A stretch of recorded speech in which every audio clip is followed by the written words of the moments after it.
Pero bago tayo magpatuloy ay pakilike ang ating video. Ganon din ang subscribe button, pati na rin ang bell icon para lagi kayong updated sa mga parating ko pang mga uploads.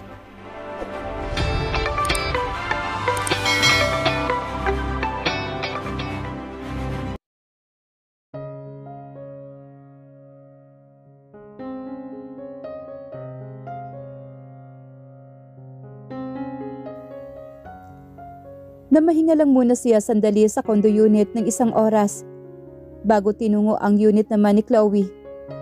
May susi siya sa unit nito pero pinagtiyagaan niyang hintayin ito sa labas. Nakasandal siya sa pintuan nito habang nakatitig sa kisame. Jack? Nagbaba siya ng tingin. Nasa harapan na niya si Chloe. Hindi niya nasabi ang pakay dahil nagmamadali ito. Pero alam niya na umiiwas ito sa usapan. Lumapit ito sa pintuan at binuksan niyon. Halika, pumasok ka. Sumunod naman siya rito. Ganoon ang nararamdaman niya nang pumasok siya. Tila ba may unfamiliar. Kung tutuusin, he had spent many nights in here. Katabi niya si Chloe. This started as casual hanggang sa naging sila. Maupo ka. Ninenervyos naman si Chloe. Nanginginig ang mga daliring nagsasalin ito ng wine sa goblet. Siya naman ay nilapitan ito ng dahan-dahan. What do you want for dinner? Tinitigan lang niya si Chloe habang sinisimsim ang alak. That was the moment of truth. Chloe? Hindi na niya nagawang tapusin ang sasabihin nang pabigla nitong inilapag sa island's counter ang wine glass at sinunggaban ang mga labi niya. Lumingkis ang mga braso nito sa leeg niya at halos ipagduldulan ang sarili sa kanya. Ramdam niya ang tapang nito. Natuod siya sa kinatatayuan. Pilit na rumirehistro sa utak ang kapangahasan nito. Chloe, stop it. Marahas niyang inalayo ang babae sa kanya. Nang makuha niya ang tamang huwisyo, hinawakan niya ito sa magkabilang balikat at marahang niyugyug. Chloe, let's talk. Parang nahimasmasa naman si Chloe. Napatanga ito sa kanya nang nangingilid ang luha sa mga mata nito. Unti-unti na tayo naglalayo, Jack. Nanginginig ang mga labing wika naman ito.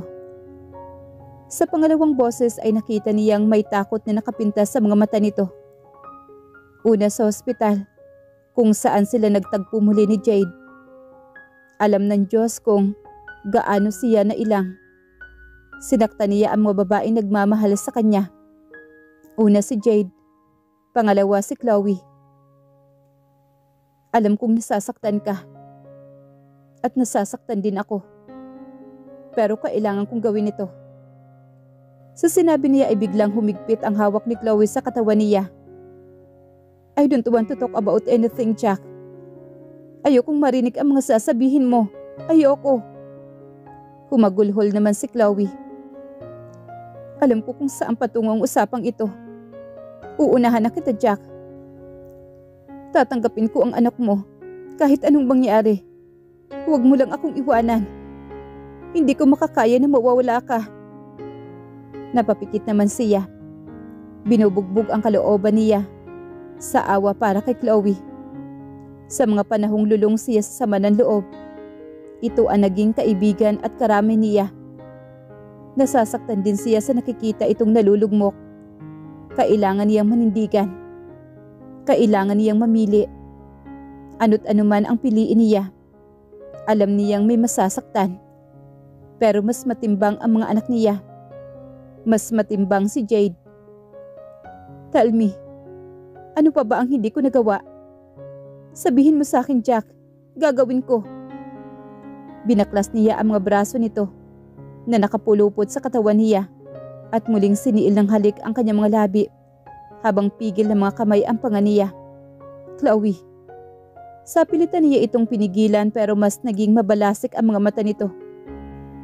Malalagpasan natin ito, Jack. Chloe, kailangan na nating tumigil. Parang natulig naman si Chloe sa narinig. Naging matiim ang mga mata nitong naging sunod-sunod ang pagbagsak ng mga luha sa pisngi. Why, Jack? Is it because she has something I refuse to give you? Ilang beses na niyang hiniling na magkaanak sila. Pero hindi naman pumayag noon si Chloe. She was way too independent.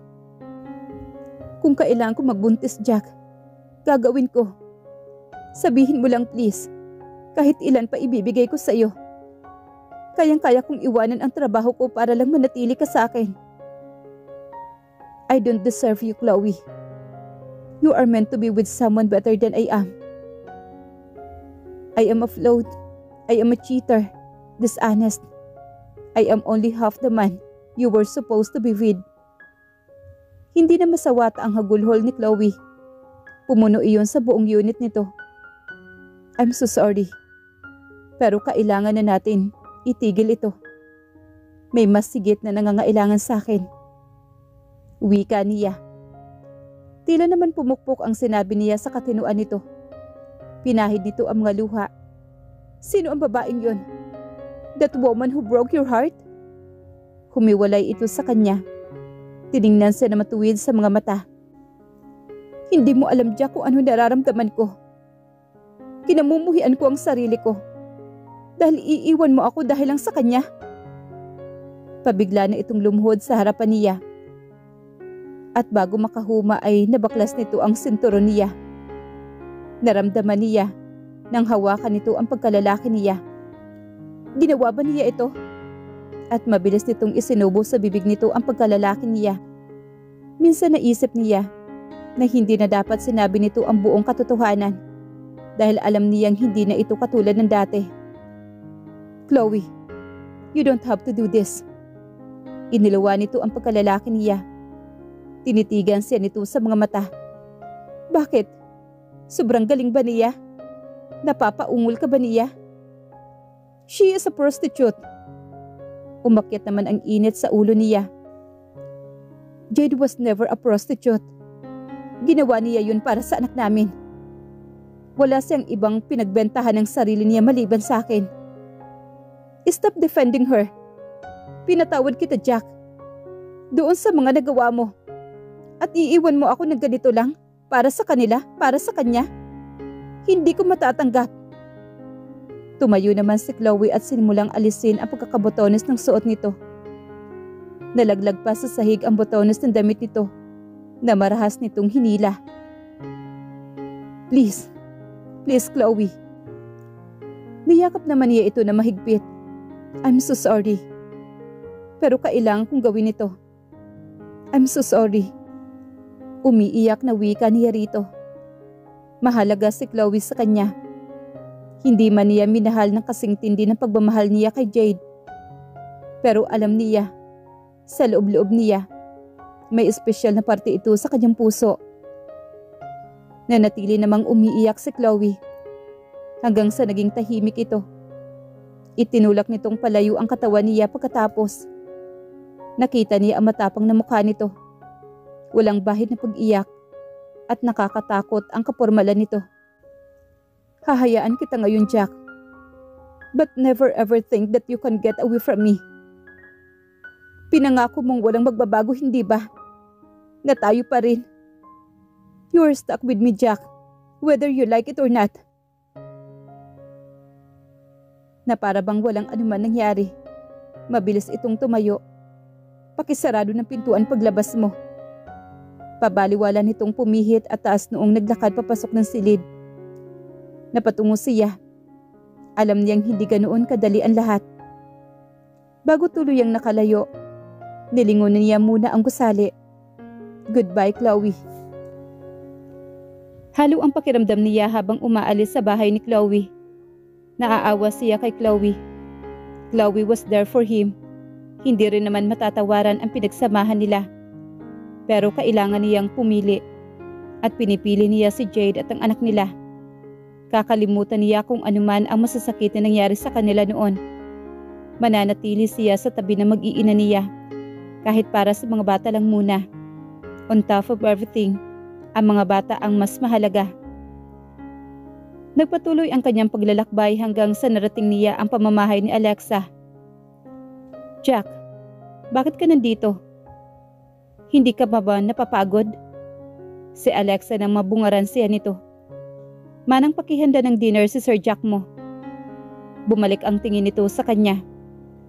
Pwede ko ba silang makita? Kumislap kaagad ang protesta sa mukha naman ni Alexa. Please Alexa, sisilipin ko lang sila. Una sa lahat Jack, wala ka dapat dito. At lalong hindi ito ang lugar para sa'yo. Bumalik ka na lang kay Chloe. At bumalik ka na lang mamayang umaga. I broke up with her. What? Pero wag mong sasabihin kay Jade. Alam niyang iisipin nitong ito at ang mga bata ang dahilan. Tumango lang naman si Alexa. Kapag kuwan ay hinayaan siyang umakyat sa itaas. Naupo siya sa bangketo sa gawin ni Jenny. Tahimik itong natutulog. May dalawang mahahabang una na nakabakod sa katawan nito. Napangiti siya na makitang umangat ang gilid ng bibig ng anak niya. Siguro ay nananaginip ito. Hinaplos niya ang pisngi nito. Nalipat naman ang tingin niya sa nahihimbing na si Jade. O di kaya ay palisin ang ilang hibla sa buhok na tumatabing sa mukha nito.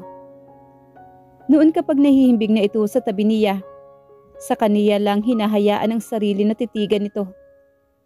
Umangat ang kamay niya upang damhin ang sinapupunan nito. Ngunit hindi niya itinuloy. Hindi siya mangangahas. Makukontento na lang muna siyang titigan ang mga ito. Ang nasa tabi ng mga ito. Ngayong hiwalay na sila ni Chloe. Hindi ibig sabihin na lulukso kaagad siya sa pagbuong muli ng pagsasama nila ni Jade. Masyado pang magulo ang lahat. Hindi siya dadagdag pa sa gulo. I promise you, Jade. Mananatili ako sa tabi ninyo ng mga anak natin. Kinapa niya ang puso niya. May kaunting kirot pa rin pero natatabunan na iyon ng pagmamahal niya sa kanyang mag-iina. Ngayon niya lubos na amin. His love for Jade never fade. He just got mad. Tinupad ni Jack ang pangako niya kay Jade. Noah became even more visible. Wala sa oras kung sumusulpot ito sa bahay ni Alexa. Nagdadala ng kung ano-anong pasalubong para sa kanila. For the sake of their kids, she just treated him civilly. Ano man ang ipinapakita nitong kabutihan, hinahayaan niya na lang. As long as hindi sila nag-uusap o hindi ito lumalapit sa kanya, panatag ang kalooban niya. Ate, pwede na ho kayong lumabas. Nakasilip si Chris sa kanya sa bahagyang nakabukas na pintuan ng silid niya. 9:30 na. Kapag ganitong mga oras ay nakaalis na si Jack mula sa pakikipagsabay ng breakfast nito kina Alexa at sa anak nila. Nilapitan siya ni Chris at inalalayang makatayo. Mas bumibigat na ang kanyang tiyan. Mas nangihina ang mga kilos. Baka nag-iinarte din ang katawan niya kasi rare na ang pakiramdam niya. Kahit sa kaunting bagay ay may nakaalalay na kaagad sa kanya. Katunayan si Chris ay kinuha ni Jack para umalali lang sa kanya kahit kaya rin naman niya. Si Jenny, nasa garden na po siya ate, kasama ang tutor niya. Homeschooled lang naman si Jenny. Jack didn't want to take a rest na ipasok sa normal na school setup ang anak. Baka nga naman daw hindi maiwasang mabunggo ito at maaksidente. Nakita niya nga mula sa glass wall. Kasama nito pati si Nurse Agnes. Pwede namang wala ng private nurse si Jenny. Pero may pera naman ang ama nito, kaya bahala ito. Ano bang gusto mong kainin, te? Kasalukuyang binubuksan ni Chris ang mga natatakpang mga pagkain. Lahat ay paborito niya. Lahat mababango at kay sarap tikman. Si Sir Jack po ang nagluto ng lahat niyan. Grabe no? Nakakakilig si Sir Jack. She should appreciate for him to doing this, pero hindi niya makapa ang saya. Ate, wala mo lang bang kilig factor dyan? Nangingiti na manawi ka ni Chris sa kanya. Hindi na lang niya ito binara. Sa ibang tao, nakakakilig nga ang lahat ng ginagawa ni Jack. Siya man ay unti-unti ring tinatablan. He cared for her ng sobra-sobra, pero hindi ipinipilit ang isiksik ang sarili sa kanya. He kept his distance Baka nga naman binabakura ni Chloe. Kapag nakikita nitong bumababa siya ng hagdanan, hindi katabi nito si Jenny. Alam niya na nasa kanya ang atensyon nito. Kapag bumibisita siya sa OB niya, nakasunod ito ng sinasakyan niya. Personal din itong ginagawa ang nursery para sa baby. Tinatanong naman siya nito, "Bahala ka," ang palaging sagot na lang niya. Ayaw niyang ipakitang nasisiyahan siya kahit ang totoo ay natutuwa siya na makita ang magandang ayos ng silid ng mga anak. The room was something she is envisioned. Maalwan, wala nga lang namang kagamitan. Sa totoo lang kating-kati na siyang mamili ng gamit ng mga anak. Kapag aayain naman siya ni Alexa, kahit namimigat ang tiyan niya, walang pagdadalawang isip siyang sasama rito. "Ate, ako na dyan." Akmang dadalhin pa lang niya sa lababo ang pinagkainan, ngunit naagaw na kaagad iyon sa kanya ni Marie Chris. "Ay, ginagawa niyo naman akong lumpo nito." Nasanay naman siyang magbanat ng buto, kaya nakakapanibago ang treatment sa kanya ngayon. Well, treatment pala sa baby, sabit lang siya. Tanggap naman niya iyon. "Kabilin-pilinan po kasi ni Sir Jack at Ma'am Alexa, ate." "Okay, sinabi mo eh." Muli siyang umakyat sa itaas at nagbasa na lang. Wala naman siyang ibang magagawa. Kalaunan ay nakaidlip na pala siya. Nagising na lang siya nang pupugin siya ng halik ni Jenny sa kanyang mukha. Nakangiting nagdilat siya ng mga mata at automatikong napangiti na matamis. Namimiss niya ito. Yung siya lang ang sentro sa buhay ni Jenny at walang Jack na kahati niya. "Hi baby." Ikinulong niya sa magkabilang palad ang pisngi nitong nagsisimula ng manumbok. "Namiss ko ang baby ko." "Mama, finish na po." Masayang ipinakita ni Jenny ang paper nito sa kanya. "Galing naman ang baby ko." Pinupog niya ito ng halik sa pisngi. Tama siya. Mana ito sa tatay kung sa talino lang ang pag-uusapan. Average lang naman ang tingin niya sa sarili. "Mama, bihis na po ako." Napatingin naman siya kay Agnes na kapapasok lang sa kwarto. Ipinagpaalam po siya ni Sir Jack kung maaari ba niyang isama si Jenny sa mansyon ng mga Alcala. Napatingin naman siya sa anak. Kapag nagkataong ito ang pinakaunang beses na lalabas ito ng bahay, hindi siya kampante na lalabas ng bakuran ng anak. Inaalala niya ang sinasabi ng doktor. Traidor ang sakit sa puso. Any moment ay baka kung anong mangyari sa anak niya, na malayo ito sa paningin niya. Kahit naman kasi nandyan si Nurse Agnes, top priority pa rin niya ang health nito at ng baby niya. "Okay lang ba yun, Agnes?" Tuluyan na siyang napabangon at napaupo sa gilid ng kama. "Okay lang naman po yun, Ma'am Jade." "Paano ba yan? Di ba at aalis ka? Sino magbabantay kay Jenny?" Natawa naman si Agnes. "Bibisita lang sila, hindi naman siguro na papano dun si Jenny." "You can come if you want." Hindi niya kailangan lingunin. Si Jack iyon. Nakatayo sa bungad ng pintuan. Kumawala kaagad si Jenny at nagpakarga sa ama. Si Agnes naman ay nag-excuse kaagad para makapag-usap sila ni Jack. "Gusto ko rin makita ni Dad." "Ano?" Tutungtong siya muli sa pamamahay na yon. Kahit mabait si Sir Arthur, ayaw pa rin naman niya. "Kayo na lang, ihatid mo lang siya sa tamang oras. Baka magpapagod siya doon." Lumapit si Jack sa kanya at naupo sa hindi kalayuan sa kanya. "Huwag ka mag-alala. I'll take care of her. Isa pa, may nurse din naman sa bahay kung yan ang inaalala mo." Sobrang maramot niya naman kung kahit si Sir Arthur ay pagmamaramutan niya. Isa pa, may sweet spot ang dating biyanan sa puso niya. Okay, tatayo na sana siya para maghanap na maaring maisuot ni Jenny. Pero pinigilan naman siya ni Jack. In no time, nasa walk-in closet na ang dalawa.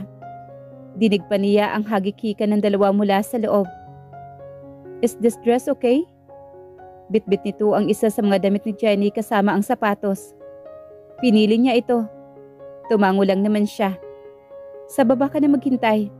Naiilang siyang kasama ito sa kwarto nila. Ilalapag na sana nito ang anak, ngunit kaagad na kumapit na mahigpit sa leeg ni Jack, ang anak nila. "Dito ka na lang, Papa." "Jenny, magbibihis ka pa."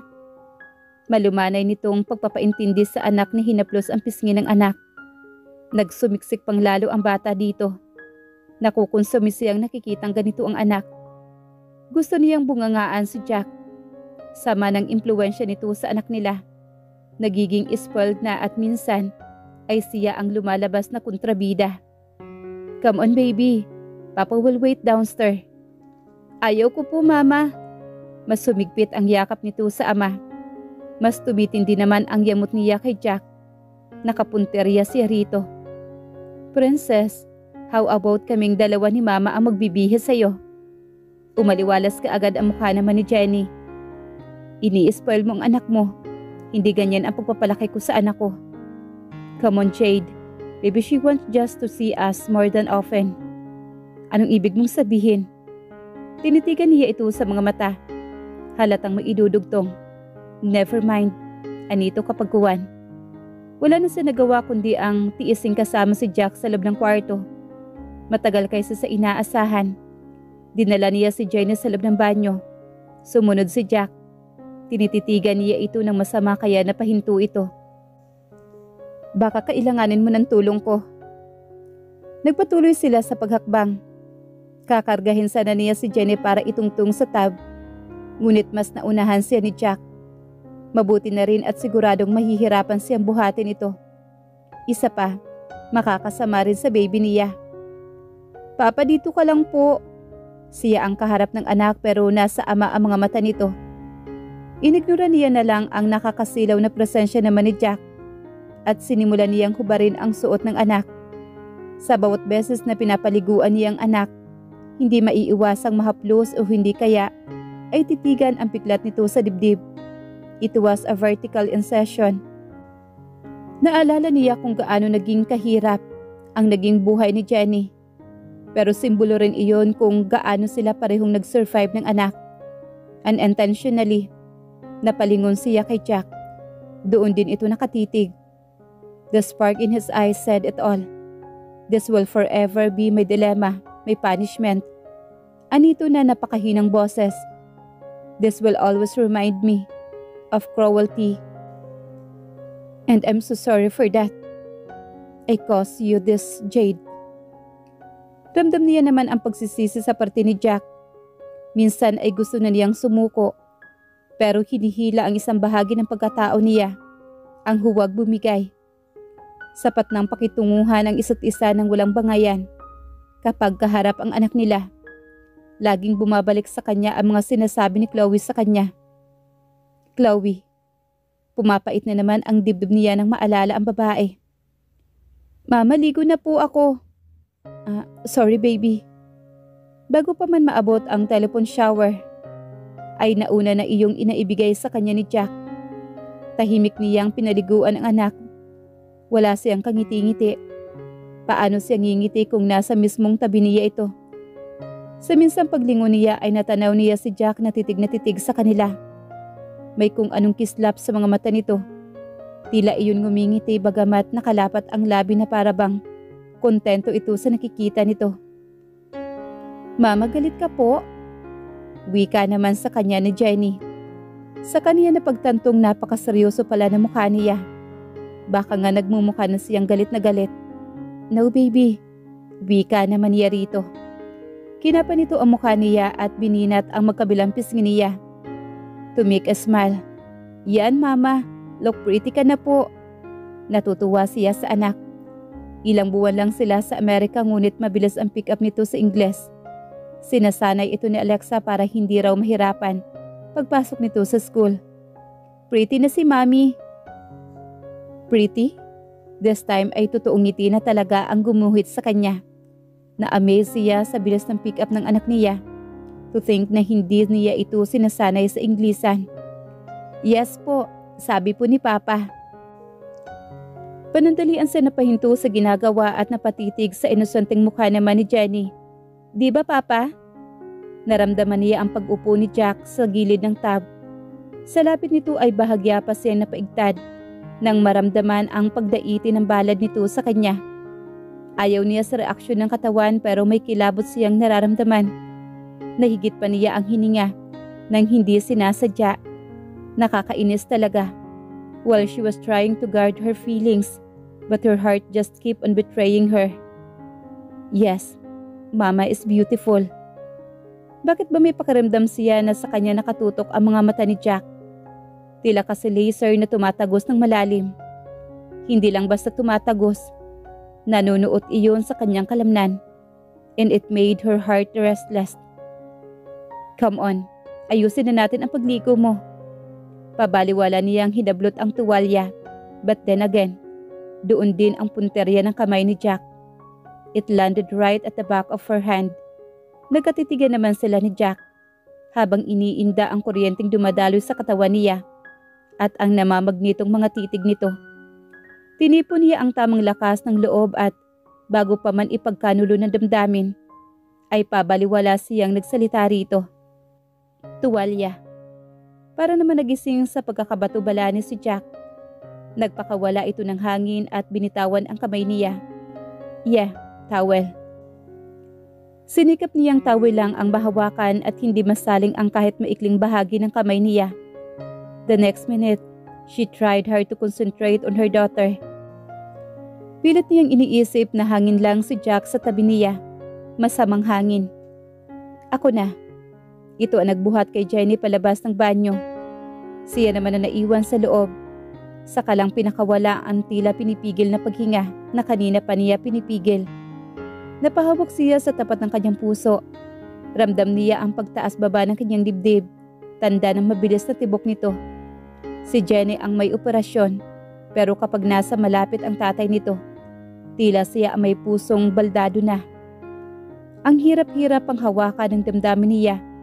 Lalo at nakikita at nararamdaman niya ang pag-aaruga nito sa kanila. However, she just couldn't gamble her heart again. She had been there. And it was never easy. Relax, okay? Paano ba magiging relax ang pakiramdam niya? Paano ba mapapanatag ang kalooban niya kung nasa labas pa rin ang anak niya? Kanina pa siya palakad-lakad sa sala at patingin-tingin siya sa gawing pintuan. May pagkakataong napapasilip siya sa gate. It's just 7, I'm sure. Naghahapunan pa na iyon kaya chill ka lang, okay? She was overreacting, alam niya iyon. Hindi niya maiwasan. Mabibilang lang talaga sa daliri ang mga pagkakataon na nagkakawalay sila ng anak. Si Jack ang kasama ni Jenny. Umangat naman ang kilay ni Alexa. Pansamantalang iniwanan ang binabasa nito. And so, paano kung nilalayo na pala niya ang anak ko? Pinag-ekas naman ni Alexa ang mahabang binti at tinitigan siya ng matiim. Magtiwala ka sa akin, Jade. Mali ang iniisip mo. Kung gagawin man iyon ni Jack, ako mismo ang kakampun doon. Alam kong mahirap, pero sa tingin ko, you need to start trusting him again. Trust him again? Nagkandaletse-letse ang buhay niya. Dahil naniwala siya sa mga ipinako ni Jack. Natural na kakampihan ni Alexa si Jack. Magkadugo ang mga ito. Sampid lang siya. Bubuka pa sana ang bibig niya para maghayag ng argumento rito.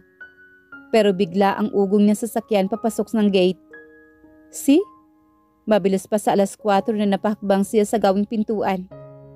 Kung hindi lang malaki ang tiyan niya ay baka tinakbo na niya ang pagitan nila ni Jenny. Hayon ang kanyang Jenny. Nakatulog na sa bisig ng ama nito. Sumikto naman ang dibdib niya pagkakita sa bulaklak. Medyo malayo-layo pa sa kanya pero ang sinag mula sa mga lamppost sa bakod ay may nagpapatingkad pa sa kulay niyon.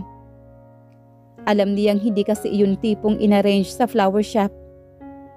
Are those flowers for me? She was so surprised na napako na pala roon ang mga mata na nasa mismong harapan na niya ang mag-ama. Our daughter chose this. Mula sa garden ng bahay. Kumikinang ang mga mata ni Jack nang mag-angat siya ng mukha. Tila natutuwa. Alin ba sa halatang napatanga siya sa bulaklak. Balik formal kaagad ang ekspresyon niya. Ayaw niya makikita na may kahinaan siya. Magdidiwang din ang unggoy na ito. Ayaw niya ng ganoon. Masyado mong pinagod ang bata. Ubod ng seryosong wika niya habang nakaekes sa dibdib ang braso. Taas noon itong hinarap na para bang hindi apektado sa bulaklak ngayon lang. Chris, pakiakyat si Jenny sa itaas. Utos naman niya kay Marie Chris na parang kawal na nakaantabay kaagad sa tabi niya. Takot siguro na baka mapagsabihan ng amo nito. Ako na. Pinigil ito ni Jack sa pamamagitan ng pag-angat ng palad. Itong flowers na lang ang ilagay mo sa vase ng mamos sa kwarto. So para sa kanya nga ito. Naalala niya ang una at huling beses na dinalhan siya ng bulaklak ni Jack. It was one of the most painful moment of her life. At ngayon may pabulaklak na naman ito. Magpapasalamat ba siya? Hindi niya mahanap ang tamang saya. Level up ka na ngayon, Kasa. Nginitian lang ni Jack si Alexa. Napatay mali siya namang lingunin niya. Kung nakakamatay lang ang titig kanina pa bumulagta itong isang ito. Ano? Wala akong sinasabing masama ha? Para titigan ako ng ganyan. Tumayo ito at nagpaalam sa papanhik na sa library. Napasunod na rin siya sa itaas. Kating-kati na siyang makatabi ang anak. Nakasalubong niya sa hagdanan si Marie Chris. May pinapakuha raw sa kotse si Jack. Napasukan niya si Jack na inaayos ang pagkakahiga ng bata sa kama. Mabuti naman at tumapad ka sa usapan. Pumuesto siya sa tabi ng bata at hinaplos ang pisngi nito. Pero uli-uli, huwag mong paguri ng ganito. Alam mo naman ang kondisyon niya. Nakatulog lang. Hindi siya pagod, Jade. Ako ang ama niya at hindi ko siya ipapahamak. Hindi na siya kumibo at pinanood na lang itong inaayos ang bag ni Jenny sa bedside table. Pagbalik naman ni Marie Chris ay bitbit na nito ang isang malaking stuffed toys. Saan ko po ito ilalagay, sir? Kumunot naman ang noo niya pagkatitig doon. Hinihintay niya lang munang makaalis si Chris bago niya sinita si Jack. Bagong laruan na naman? Pwede bang huwag kang basta-basta bibili ng toys para sa kanya? Masyado na siyang nasasanay sa luho. Hindi naman niya malalaro lahat yan. Nagpakawala naman ang malalim na buntong hininga si Jack nang tumitig sa kanya. That's a gift from Dad. Hindi ko naman pwedeng tanggihan ang munting bagay na magpapasaya sa matanda. Mahinahong paliwanag naman ni Jack. Kay Sir Arthur naman pala. Kumusta na kaya ito? Gusto niya magtanong pero kay Alexa na siya magtatanong. Pwede rin naman niyang ipagluto si Sir Arthur at ipapahatid na lang niya kay Alexa. I have to go. Ginawaran nito ng halik sa noo ang anak nila at umahon na sa kama. Bago tuluyang nakatayo ay nakita na niya ang pagdaan ng titig nito sa tiyan niya. Ang suwail niyang pinagbubuntis. Nag-react na naman kaagad. Bye baby. Kay Jenny siya nakatunghay ngunit naramdaman niya ang matitiim na mga titig ni Jack sa kanya. Naririnig na lang niya ang mga papalayong yabag nito at ang pagbubukas ng pintuan. Hinintay niyang sumarado iyon ngunit lumagpas na ang ilang segundo nang hindi naririnig ang pamilyar na tunog ng pagsarado niyon. Good night, Jade. Lumapat pa sara ang pintuan. Naiwan silang dalawa ni Jenny sa loob. Pero ilang segundo, hindi muna siya nakagalaw. Jade. Iba pa rin ang epekto sa kanya ng tila malambing at malungkot na pagtawag ni Jack sa pangalang ito lang ang nakakaisip na gumawa niyon. Napahawak siya sa dibdib. Namimiss niyang tawagin siya nito. Kapag tinatawag kasi siya ni Jack ng ganoon, pakiramdam niya ay napaka-special niya. And the flowers ngayon ay tinititigan niya at ang pagtatambol ng puso niya at alam niya kung saan patutungo ito.